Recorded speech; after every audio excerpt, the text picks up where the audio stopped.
Hi guys, in this video I'll show you how to stream PS4 on Discord mobile.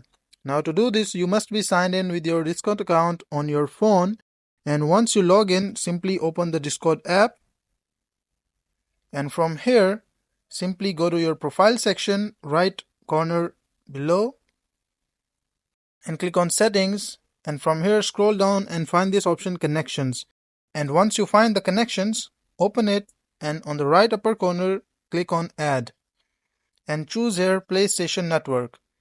And as you can see PS5, PS4, click on get started and click on continue. You need to log in with your PlayStation account to continue. And once you log in with your PlayStation account, you will see this option Discord and PlayStation. Click on accept, and once you accept it will go back to the Discord, and here as you can see they both are connected. Click on authorize and continue, and once you click on it,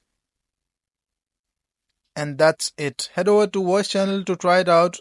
Discord server chat on your PS4, PS5, click on done and come back, and again come back, go to home section and simply choose any of your server if your friends have made any server or you have any private server, and click on these voice channels audio and simply click on join voice, and once you join voice you can share your screen, and that is how you can stream PS4 on Discord mobile.